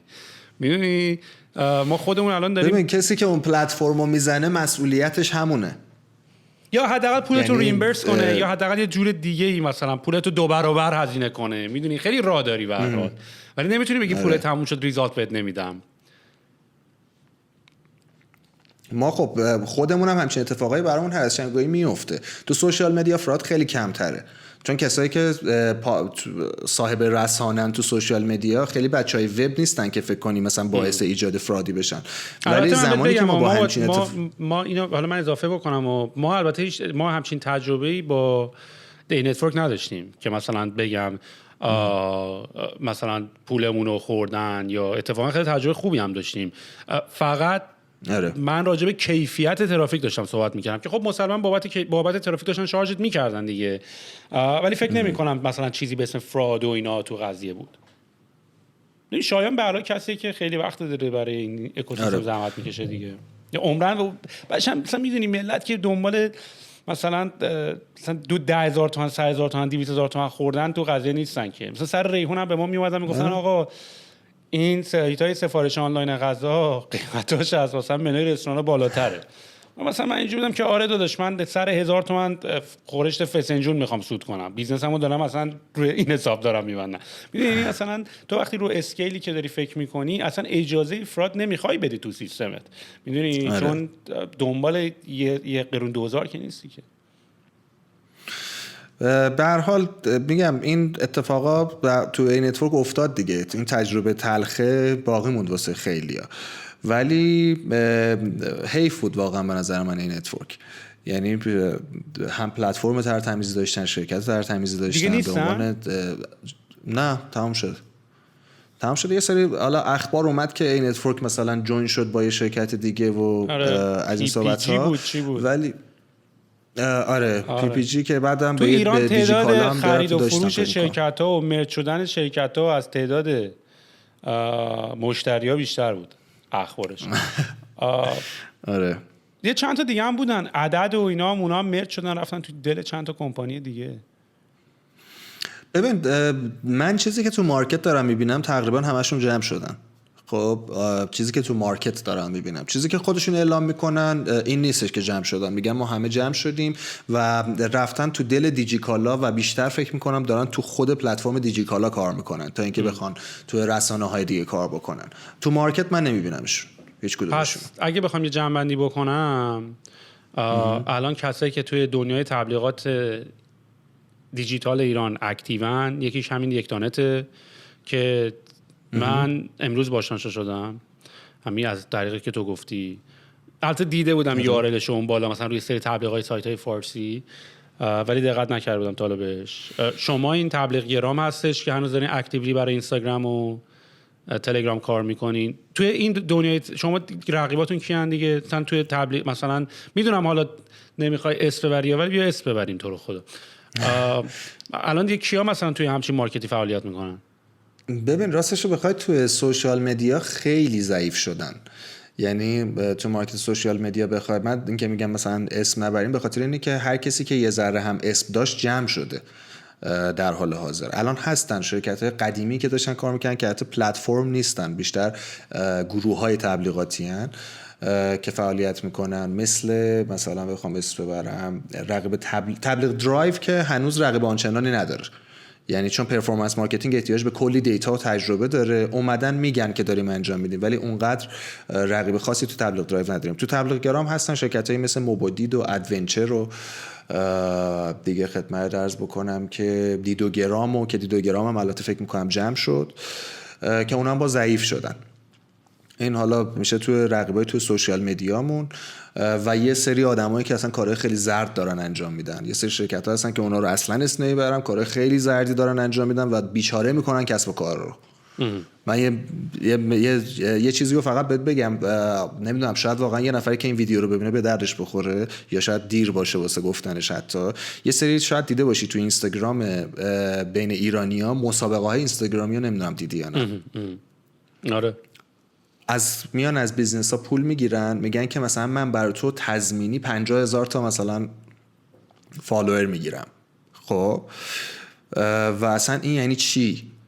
مثلا وجود نداره همچین چیزی که من برای تو تضمینی 50,000 تا فالوور میگیرم. خود فیسبوکش که صاحب پلتفرمه همچین چیزی به تو نمیگه. میدونی اصلا از بیخ غیر استاندارده. بعد میان این مسابقه ها رو ران میکنن، میان به مردم میگن آقا برید این پیجا رو فالو کنید، مثلا ما بهتون فلان جایزه رو میدیم. از 90 تا 99 تا کسب و کار مثلا میان پول میگیرن، یه پول 2-3 میلیاردی به جیب میزنن، یه دونه مثلا 200 میلیون هم میان جایزه میدن. حالا اون وسط چقدر فالوور فیک هم میخوره خدا میدونه. و واقعا که مخصوصا مثلا کسایی که مغازه‌دار و اینجور چیزا بیچاره‌ها رو خیلی داغون کردن. خب اینم ببین، ولی اینم دوباره من فکر کنم اون کسب و کارم دنبال کوالیتی فالوور نیست، چون الان واقعا تو 95% پیج ایرانی رو که میری نگاه میکنی، یکی از جوادترین کارهایی که میکنن همه 40-50 کی فالوور دارن، بعد کامنت پست 10 اصلا نمیخوره. ریشیو تقریبا فکر کنم انگیجمنت نسبت به تعداد فالوور یه چیزی باید هولوش 15% تا 20% باشه. و تو وقتی نگاه میکنی که مثلا یارو 100 کی فالوور داره ولی مثلا 100 تا مثلا لایک و 20 تا کامنت و 4 تا کامنت، مثلا خب خنده داره، میدونی؟ یعنی واقعا خیلی خنده داره که مردم، و این دوره همون بحث اعتباره است، یعنی بحث بیلبورد است که آقا نگاه کن، یعنی اونم دنبال مارکتینگ نیست، اون بنده خدا هم دنبال مارکتینگ نیست، اونم فقط دنبال ساخت اعتباره است. من نمیدونم مثلا پیج قلیون فروشی چجوری تو ایران مثلا 100 کی فالوور داره، یا مثلا یه سری پیجا رو که مثلا من میبینم مثلا تو اینستاگرام مثلا رامی نیکو تبلیغ میکنه، مثلا هر از گاهی روش تپ میکنم نگاه کنم، مثلا میبینم یارو پیج مثلا چه میدونم دستمال سفره مثلا چی میفروشه، مثلا 400 کی فالوور تو چه جوری داری؟ اصلا یعنی منطق نیست که تو و کانتنتی هم نداری اصلا. و خب نگاه هم که میکنی میبینی پست مثلا 2 تا کامنت هم نداره. اونم دوره به نظر من همون بحث بیلبورد میاد. یعنی تو میگی زرد ولی اون بیزنسه فکر نکنم تو پاچش داره میره. من فکر کنم بیزنسه میدونه، بیزنسه بعد از این کار میمیره. چرا میمیره؟ ببین نکن اعتبارش اینستاگرام کلا اصلا اعتبارش هیچی. اینستاگرام دیگه نشون نمیده پست و استوریای اونو به فالوور واقعی. خب اینستاگرام همین جوریش انقدر حساسه. ببین ما پیج فون کیسمون الان فکر کنم مثلا 130-140 هزار تا فالوور داره. خب و این 130-140 هزار تا توی 5 سال جمع شده. 5 سال و چند صد میلیون تومان هزینه کردن، حتی چند میلیارد تومان، نمیدونم الان اصلا عددش تو ذهنم نیست که چقدر هزینه کردن. ما 130k وارم آدینس داریم که فون کیس ما رو دوست داره و فالومون کرده. خب نه مسابقه گذاشتیم بگیم به خاطر مسابقه بیا فالو کن، نه هیچی. همیشه تبلیغاتمون یه جوری بوده که آقا این فون کیس دوستش داری فالومون کن. خب این شکلی پیش رفته. با این حال ما یه تایمی یه اشتباهی اتفاق افتاده بود یعنی یه اشتباهی کردیم، این بودش که توی مثلا مدت 2 ماه 3 ماه فقط بدون فکر به اینگیجمنت داشتیم پروداکت رو شو می‌کردیم، پست پروداکت، استوری پروداکت. یه ذره پررو شده بودیم، فقط پست و استوری پروداکت رو می‌ذاشتیم، هر کی می‌خواد سوایپ اپ کنه بخره. بعد چند وقت پیش ما دیدیم سیلزمون افت قابل توجه داشته و دنبال دلیلش بودیم. یکی از دلایلش این بود که خب ما یه چنل اصلی سیلزمون از اینستاگراممون بود و استوری اینستاگراممون داشت 5000 تا ویو میخورد. با 130,000 تا فالوور استوریمون 5000 تا ویو میخورد. یعنی یه فاجعه عجیب و غریب بود. حالا با این حال فکر کن پیجی که تو 5 سال اینجوری اومده بالا، اصلا چیز نکرده، هیچ تبلیغ زردی نداشته، هیچ اتفاقی نبوده، اینستاگرام همچین بلایی سرش میاره وقتی که به فکر اینگیجمنت نیست. بعد اون کسی که میرن کلی آدم بی ربط فالوش میکنن و خود طرف از کانتنت و اینگیجمنت چیزی نمیدونه، خود اون بیزینس، اون استوری که میذاره مثلا طرف با 50,000 تا فالوور استوریش رو میبینی 50 تا ویو میخوره. ما یه مشتری داشتیم اومده بود پیشمون، این بنده خدا توی یکی از این مسابقه ها چیز کرده بود، شرکت کرده بود، بعد پیجش 60,000 تا چیز داشت، 60,000 تا فالوور داشت، خیلی هم راضی بود، میگفت آقا این فالوورها عالی ان و فلان، خیلی داره خوب پیش میره اینا. اصلا فالوور با تاثیری من نمیدونم چجوری خندیدم و عدس منم ناراحت شد. فالوور تاثیری چجوری میفروشن؟ من سبزیه مگه؟ مثلا منو چجوری میخواد یکی بخره بفروشه به یکی دیگه؟ خب همینه دیگه داستانش. بعد خلاصه فکر می‌کنم عدس منم ناراحت شد مثلا طرف. من خندیدم گفتم آقا اصلا یعنی چی خوب داره پیش میره؟ تو الان بهش گفتم تو یه لایو الان تو اینستاگرامت بذار. خب گفتم یه لایو بذار ببین چند نفر چیز میشن، با 50 چند نفر آنلاین میشن. با 50,000 تا فالوور طرف لایو گذاشت 16 نفر آنلاین شدن. خب پس اون عدده به دردش که نمیخوره چی؟ اگر بیزینسشو داره بیس رو اینستاگرامش میذاره که هیچی، بیت بدبخت شده اصلا. به غیر از اینکه اعتباری ایجاد نمیکنه. یعنی اصلا فکر نکن که اصلا اعتباری هم ایجاد میکنه. اصلا اون وقتی اون کامنت ها رو خودشو نشون میده، وقتی به قول تو لایو میری اون تعداد آدما خودشون اونجوری نشون میده، اصلا یه نتیجه معکوس هم برای اعتبارش داره. به اضافه اینکه دیگه دیتا نمیتونی جمع کنی، میدونی، یعنی همش میس اینفورمیشنه، همه دیتات میس اینفورمیشنه.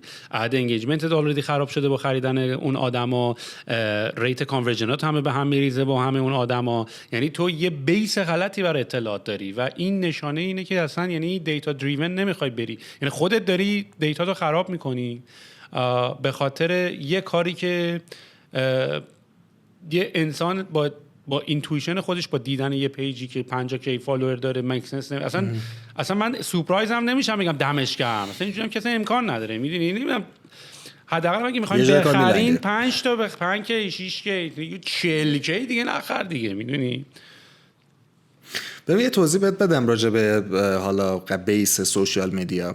یه چیزی دیگه هم بگم، ما این مسئله رو هم داشتیم. من الان مثلا پیج تبلیغ درایو خودمون 4,000 تا فالوور داره، فکر کنم 4,000 تا 5,000 تا فالوور داره. بعضی از مشتریامون میان میگن که آقا شما که مثلا کارتینه چجوری 5,000 تا فالوور داری؟ و توضیحش کلا اینه که آقا من مشتریام مگه چند نفرن که الان 5,000 تاشو دارم، 5,000 تاش بدم نیست. خب من مثلا کلا 20,000 تا 30,000 تا مدیر تارگتم، 5,000 تاش من امروز فالو کردن. خب و خب خوشحالم باش. و حالا این اتفاق برام میفته. هنوز یه سری از مشتریای ما وقتی میخوان ما رو قضاوت کنن میان نگاه میکنن ببینن ما چقدر فالوور داریم. اشتباه هم نیستا بخوای یه ذره مثلا این چیزا خنده، این امنیت پیج اینستاگرام خنده است. 100k یارو فالوور داره واسه چی؟ اونا خیلی خندن. ولی چیزم منم مثل تو، منم برای پیج اینستاگرام طبقه 16 نزدیک مثلا 5,000 6,000 تا فالوور داره. که ولی واقعا برای بچه‌ها، یعنی من ترجیح میدم به جای اینکه 10K باشه 5000 تا بچهای انگیج درست حسابی خودمونی باشیم. میدونی اصلا من دنبال عدد بالا نیستم، چون عدد بالا خزم میشی میدونی، یعنی پاپولار میشی. من احتمالاً من کامیته کوچیک‌تر تارگت رو خیلی بیشتر ترجیح میدم، چون کلیک ترو ریتت هم خراب میکنه دیگه. میدونی اگه تعداد بالا باشه، یعنی مثلا اینستاگرام میاد میگه که آقا تو پست جدید گذاشتی، من پستم اومدم ایمپرشنش رو درست کردم، اومدم به مردم نشون دادم، ولی کلیک ترو ریتت یا حالا همون انگیجمنتت اگه پایین باشه، چون مثلا توی یوتیوب خیلی نسبت ایمپرشن به کلیک تروه، میدونی، یعنی میگه آقا من تامنیل ویدیوی تو رو به آدما دارم نشون میدم، ولی کلیک ترو ریتت اگه پایین باشه دیگه نشون نمیدم. میدونی، یعنی من فکر کنم واقعا اونایی که دارن آدم میخرن دارن مارکتینگ معکوس میکنن. آفرین. آره اینو میخواستم به توضیح بدم. ببین توی ایران این اتفاق اصلا نمیفته ولی من واسه دلیلش رو توضیح میدم. ما که کانالا رو داشتیم ایندکس میکردیم، میخواستیم این سیستمی که امروز تو فیسبوک داره اتفاق میفته رو تو ایران پیاده کنیم. خب حالا سیستم چیه؟ فیسبوک، یوتیوب، گوگل، همه اینا میان چیکار میکنن؟ دقیقاً خود نفر رو تارگت میکنن. خب یعنی میاد اصلا هر شخصیت رو 1400 یا 1800 تا دیتا پوینت براش میذارن. خب دقیق عددشو نمیدونم. بعد میاد میگه که خب اوکی این دیتا پوینتاش چیاست، شخصیتش چیه، چیا رو بروز کرده، نمیدونم خودش چه شکلیه، چشش چه رنگیه، کیا رو فالو کرده، کیا فالوش کردن. خب یه سری چیزای شخصیتی از تو داره. بعد میاد چیکار میکنه؟ میاد میگه که آقا پیج اینستاگرام طبقه 16 این 6000 نفری که فالوش کردن، خب بین این مثلا 1800 تا دیتا پوینت چند تا دیتا پوینت مشترک دارن. خب مثلا میگی این 6000 نفر 500 تا دیتا پوینت مشترک دارن. حالا 500 البته خیلی زیاده، ولی مثلا 500 تا دیتا پوینت مشترک دارن. خب بعد میاد چیکار میکنه؟ پستای طبقه 16 رو تو اکسپلور کسایی که اون 500 تا مشترک دارن نشون میده.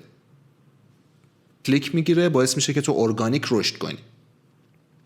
اوکی. خب و ادورتایزینگ هم وقتی اونجا تو فیسبوک ادز هم مثلا اتفاق میفته، گوگل ادز دقیقاً میاد نفر رو تارگت میکنه. تو ایران این سیستم مثلا از بیس وجود نداره. تو ایران هنوز این شکلیه که تو چه کانالایی تبلیغ کنیم، تو چه پیجایی، تو چه سایتایی، اصلا به اون که آقا اون آدم کیه و مثلا چیزای شخصیتی چیه توجه نمیکنن تو ایران. ما هم داشتیم چنل‌ها رو ایندکس می‌کردیم، از اون طرف یه سری دیتابیس‌های دیگه ایجاد کرده بودیم برای اینکه می‌خواستیم بریم سراغ که واقعا آدما رو ایندکس کنیم، بگیم آقا اگه تو این کانال داره تبلیغ میره، تو چه کانال دیگه‌ای بریم که بیشترین مثلا چیزای شباهت شخصیتی رو به اون یکی داشته باشه. میدونی چی میگم؟ که حالا تقریبا پروژه رو استاپ کردیم، الان ما هم همون چنل بیس داریم کار می‌کنیم، فقط داریم سعی می‌کنیم خیلی مثلا پرفورمنس رو منیج کنیم.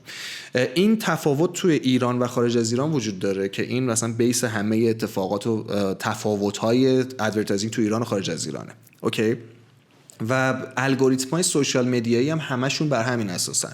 بنابراین تو وقتی می‌خوای پیجت بزرگ بشه، اول کانتنت خوب ایجاد کن. 10 تا کانتنت باید بیای بزنی. پس اینوست کن رو کانتنت. اگر تو ایرانی اینوست کن رو کانتنت.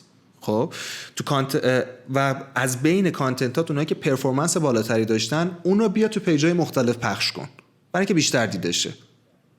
خب این روششه تو ایران. یعنی تو اگر تو ایران میخوای بیای خودتو بزرگ بکنی، بعد از ایجاد کردن یه سری کانتنت، بهترین کانتنتاتو شروع می‌کنی دیستریبیوت کردن و شروع می‌کنی فالوور گرفتن. یه مدیات برات ساخته میشه حداقل. آره. تو خارج از ایران تو میای میگی که من یه کانتنتی دارم، حالا این کانتنت رو هر کی که بهش علاقه داشت میبینه. میدونی چی میگم؟ میتونی بیای بگی که آقا هر کی که به این کانتنت علاقه نشون داده به اونها به لوک لایک‌ها نشون بده. به نظر من تا 2-3 هزار نفر حتی اگرم طول میکشه، ولی آدم واقعا یه کامیونیتی فوق انگیج پیدا بکنه. یعنی مثلا من الان مارکتینگ برای طبقه 16 برای من به مراتب راحت تره نسبت به کسی که رفته فالوور خریده، به خاطر اینکه من 4-5 هزار تا آدمی که خیلی انگیجدن دارن نگاه میکنن و میتونم لوکلای که اونا رو راحت پیدا کنم با خود الگوریتم اتوماتیکی که اینستاگرام و فیسبوک بهم میده. ولی لوکلای که اون کسی که رفته فالوور خریده اون واسه همین میگم دیگه بیچاره میشه، واسه همینه. لوکلای که اوریبادیه یه جورایی. بعد اینستاگرام هم الگوریتمش این شکلیه، کلا مدل هر چیزی که ساختن. حالا کلمه الگوریتمش، جمله الگوریتمش اینجوری هم جمله درست نیست، ولی در کل اینستاگرام هم میاد این شکلی فکر میکنه که میگه آقا این اصلا معلوم نیست داره چیکار میکنه، همه چیش داره میلنگه. خب میگن 100,000 نفر 50,000 نفر هیچ کدوم شبیه هم نیستن، یه جایش داره میلنگه اصلا ولش کن. خب اینجوری برخورد میکنه و اون طرف دیگه به اون پیج نمیتونه رشد کنه. ببین من از موقعی که مثلا طبقه 16 رم لانچ کردم انالیتیکس یوتیوب هم خیلی برام جذاب شده، میدونی، یعنی طوری چون یوتیوب هم واقعا با اینکه مثلا خیلی مثلا صفحه اکسپلور اونطوری نداره، یه سری سابسکرایب میکنی ویدیوهاشون میاد، ولی واقعا خوب ریکامند میکنه. یعنی تو واقعا به تو یوتیوب قفل میشی دیگه. یعنی تو کسی که اکانت داره و ساین بکنه رو اکانتش که همیشه هیستوریش هم بوده و اینا، واقعا یوتیوب میتونه ساعت‌ها نگرت داره. آره ببین یوتیوب بعد مثلا میگم چه تو هر چیزی، تو تکنولوژی بگیر، تو چیزهای تخصصی بگیر، توی فان حتی بگیر، یوتیوب تو رو تلویزیون بندازی دیگه نمیتونی ازش بیا بیرون. یعنی ساجستشن خیلی خفنی داره، ولی من خودم تجربه مدیا تو یوتیوب خیلی ندارم که یعنی با اون آنالیتیکساش خیلی آشنا نیستم، ولی پلتفرم واقعا خفنی یوتیوب. ویدیو یه بود دیگه هم که بهت میده، ویدیو چند تا بود خوب بهت میده، میدونی. یکی این که تو مثلا همون تایم آن سایت وبسایت هست، خب که حالا تو مثلا تایم آن سایت وبسایت رو میتونی بری نگاه بکنی، بعدا خیلی اگه پیگیرم باشی میتونی بری مثلا نگاه کنی یوزر کجا اسکرول کرده، حتی هیت مپش رو بگیری ببینی با موسش کجاها رفته، کجا خونده و کی دراپ شده.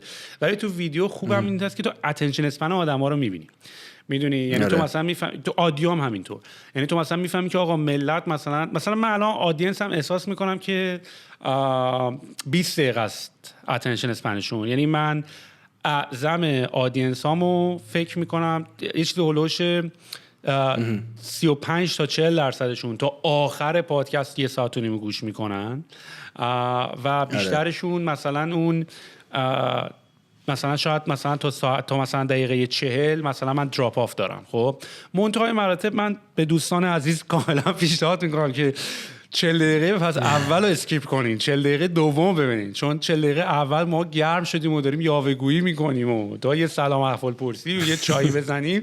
40 دقیقه دومه که ما اتفاقا واقعا گرم شدیم داریم راجع به بحث‌های درست حسابی انجام میدیم.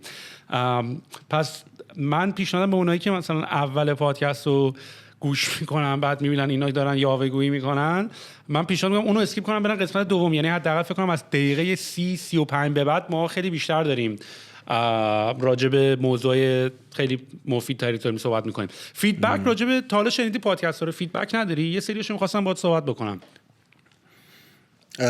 چرا؟ خیلی پادکست های مشتی باحالیه واقعا، نیست مثلش. واسه طبقه 16 من تقریبا فکر کنم 3 تا دیدم. آره با مرشاد رو دیدم، خانم سلما رو دیدم و فکر میکنم که آقای ملایری بود اگه اشتباه نکنم، درسته اونم دیدم. آره همشون خیلی باحال و عالی بودن و خیلی لذت بردیم واقعا. دمت گرم، کار خیلی ارزشمندی داری انجام میدی. دم خودت گرم. همین فرمون برو. یه دو تا فیدبک همه چیزش هم به نظر من پرفکت و درجه یک.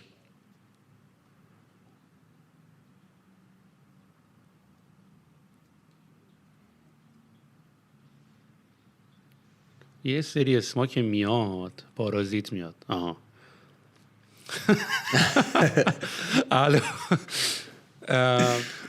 ببین مثلا خب من یه سری فیدبک هایی که داشتم این بود که آقا 1.5 ساعت زیاده. کاملا مخالفم. نه که مخالفم، خب میتونی اسکیپ کنی برید زودتر تون گوش کنی دیگه.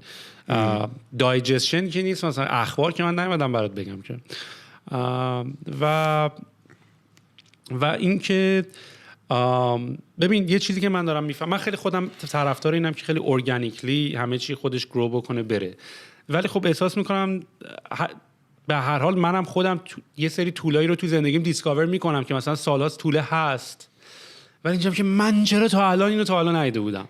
میدونی من الان اکسپوژر طبقه 16 رو چجوری میتونم ببرم بالاتر؟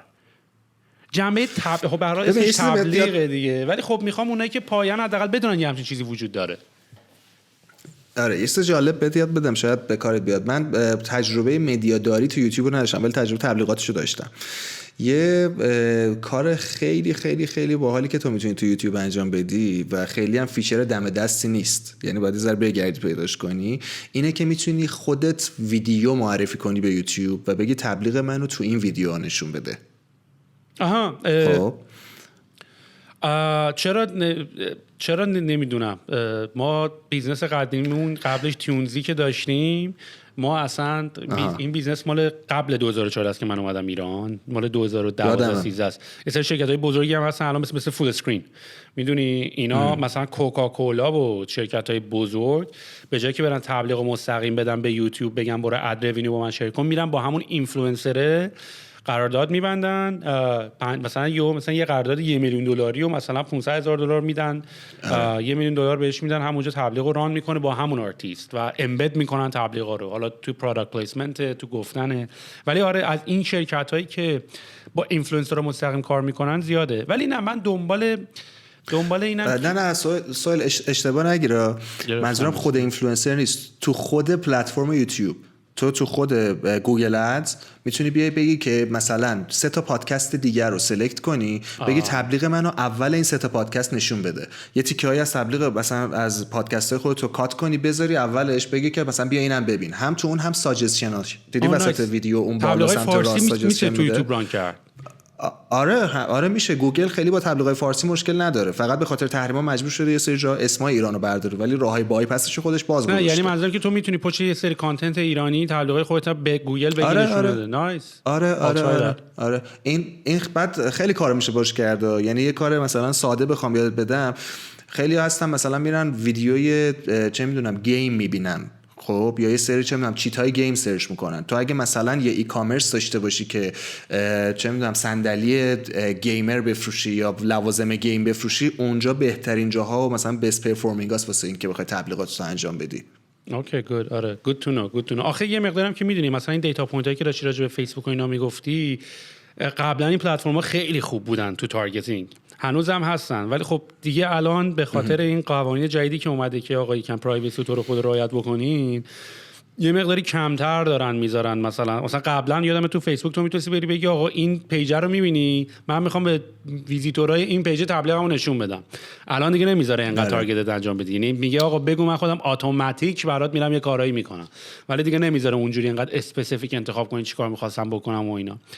ولی good to know. دمت گرم ببین راجب این فیسبوک هم که گفتی به غیر از این که فیچراش محدود شده، من یه تریکی رو یه بار زدم، یه اکانت فیسبوکمونم به باد رفت به خاطر همین اتفاق. ما یه چیز داشتیم، یه همین فون کیسمون امکان اینو میده که تو مثلا اسمتو تایپ کنی روش، خب یه سری مثلا دیزاین مختلف انتخاب کنی، اسمتو تایپ کنی، یه کاستوم کیس داشته باشی. بعد من اومدم چیکار کردم، ما یه کمپینی رو اومدیم اینجوری پیش بردیم که آقا هر کسی که مثلا اسمش کایلیه، خب ایمیلاشون رو ایمپورت کردیم تو فیسبوک، گفتیم کسایی که شبیه اسمشون کایلیه با این ایمیل لیست و لوک لایکاشون، خب و همه یک مثلا کریتیوی هم که داشتیم، کریتیو با عکسای کایلی بود.